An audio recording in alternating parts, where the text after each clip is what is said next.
मानी को मिलता है एक खरगोश, लेकिन मानी के घर वाले उसे ये चीज़ रखने से मना कर देते हैं और वो मानी से नाराज़ हो जाते हैं। तो आइए देखते हैं कि मानी उस खरगोश के साथ आगे क्या करता है। मामा जी, मैं बाहर जा रहा हूँ अपने दोस्तों के साथ खेलने के लिए। मानी, पहले अपने स्कूल का काम करो फिर चले जाना बाहर। मामा जी, मैं अभी जा रहा हूँ खेलने के लिए, फिर मैं लौट कर लूँगा काम सब।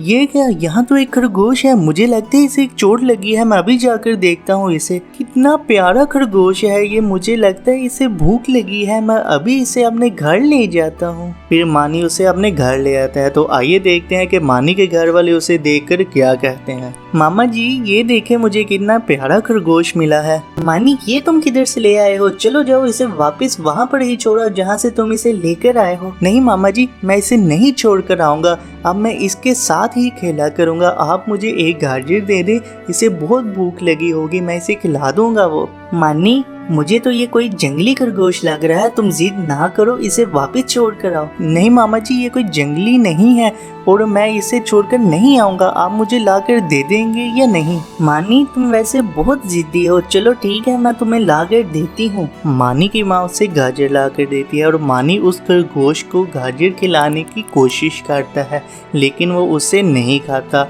और मानी वहाँ से चला जाता है। तो आइए आगे देखिए। मामा जी, जो मैं खरगोश लेकर आया हूँ वो तो कुछ खा पी ही नहीं रहा और ना ही वो मेरे साथ खेल रहा है, पता नहीं उसे क्या हो गया है। मानी, मैंने तो तुम्हें पहले ही कहा था कि ये मुझे कोई जंगली लग रहा है, इसे तुम वापस छोड़ कर आओ, लेकिन तुम मेरी बात मान ही नहीं रहे थे। नहीं मामा जी, ये कोई जंगली खरगोश नहीं है, मुझे लगता है इसे कोई चोट लगी है, इस वजह से वो नहीं कुछ खा पी रहा। बेटा, तुम्हारी माँ तुम्हें सही कह रही है, मुझे भी लगता है ये कोई जंगली ही है, इसे हम जंगल में छोड़ आते हैं। बेटा देखो, अगर तुम्हें कोई तुम्हारी फैमिली से अलग करे तो तुम भी तो ऐसे ही करोगे ना, इसलिए तुम अपने पापा के साथ इसे जाकर छोड़ आओ। ठीक है मामा जी, मैं चला जाता हूँ पापा जी के साथ और इसे छोड़ आता हूँ जंगल में ही। फिर मानी अपने पापा के साथ जाता है उस खरगोश को जंगल में लेकर। जैसे ही मानी उसे जंगल में लेकर जाता है, खरगोश काफी खुश हो जाता है, जिसे देखकर मानी भी खुश हो जाता है और फिर मानी अपने पापा के साथ घर आ जाता है।